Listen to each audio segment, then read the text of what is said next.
नमस्कार, मैं हूं अब्दुल्ला इमाम और दर्शन जहानाबाद में आप सभी का स्वागत है। हम हाजिर हुए हैं कुछ अहम खबरों के साथ। थोड़ा सा वक्त निकाल कर देखिए खबरें फटाफट अंदाज में।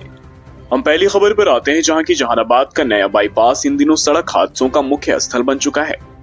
प्रतिदिन इस सड़क मार्ग पर दुर्घटनाएं हो रही हैं। कभी लोग घायल होते हैं तो कभी किसी की जान चली जाती है।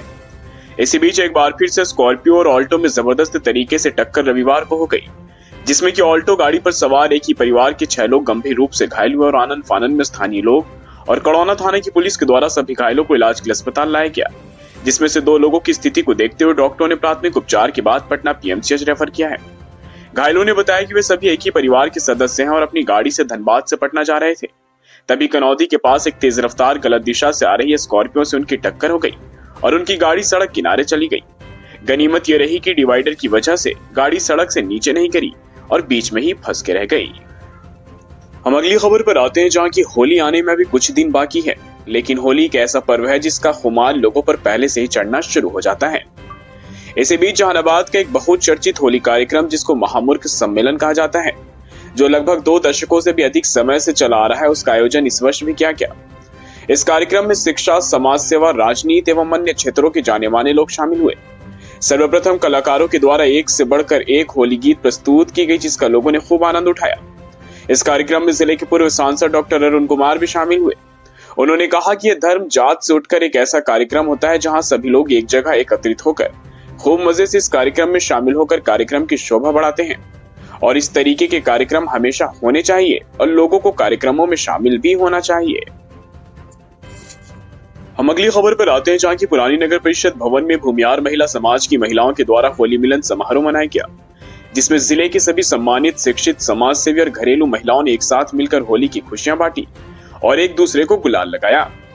इस कार्यक्रम में लोजपा नेत्री इंदु कश्यप, जेडीयू की नेत्री सुनीता, साधना सिन्हा के साथ कवित्री रूबी कुमारी तथा अन्य महिलाएं उपस्थित रहीं। कार्यक्रम में शामिल महिलाओं ने बताया कि हमारे भूमियार महिला समाज का मुख्य उद्देश्य है समाज सेवा, परंतु समाज सेवा करने वाली महिलाओं को खुश रहना आवश्यक है। इसलिए समय समय पर एक साथ उपस्थित होकर बातों के आदान प्रदान और आपस में खुशियां बांटना भी हमारे लिए जरूरी हो जाता है। हम अगली खबर पर आते हैं, जहां की रविवार को जिला जनसुराज पार्टी के मुख्य कार्यालय का भव्य शुभारंभ किया गया। यह कार्यालय पटना गया रोड के कनौदी में स्थापित किया गया है। इस मौके पर जिले भर के जनसुराज पार्टी के सभी पदाधिकारी मौजूद रहे। शुभारंभ की शुरुआत विधिवत पूजा पाठ से हुई, जहां सभी नेताओं और कार्यकर्ताओं ने ईश्वर से प्रार्थना की कि 2025 में बिहार में जनसुराज पार्टी की ही सरकार बने। उनका कहना है कि सरकार बनने के बाद बिहार को बेहतर शिक्षा, स्वास्थ्य और रोजगार के क्षेत्र में आत्मनिर्भर बनाया जाएगा, जिससे लोगों को राज्य से बाहर न जाना पड़े। वहीं मौके पर मौजूद युवा जिला अध्यक्ष प्रकाश बाबा ने मीडिया से बात करते हुए कहा कि यह होली बिहार की बदहाली की आखिरी होली होगी। अगले साल जब होली आएगी तो बिहार खुशहाल होगा। हमें मिलकर 2025 में जनसुराज पार्टी की सरकार बनानी है। वहीं जिसके बाद सभी पदाधिकारियों और कार्यकर्ताओं ने होली मिलन समारोह भी मनाया, एक दूसरे को रंग गुलाल लगाकर होली की शुभकामनाएं दी और गीत संगीत के साथ उत्सव का आनंद लिया। गौरतलब हो कि बिहार में 2025 के विधानसभा चुनाव को लेकर पार्टी के कार्यकर्ता पूरी तरह से सक्रिय हो चुके हैं।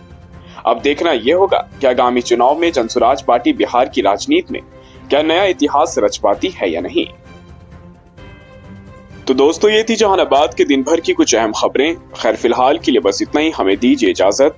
हम फिर से हाजिर होंगे नई खबर को लेकर। तब तक के लिए आप अपना बहुत ख्याल रखिए। आपको हमारे खबर को पेश करने का तरीका अगर पसंद आए तो दर्शन जहानाबाद चैनल को लाइक कीजिए, सब्सक्राइब कर मदद कीजिए और शेयर करना ना भूलें।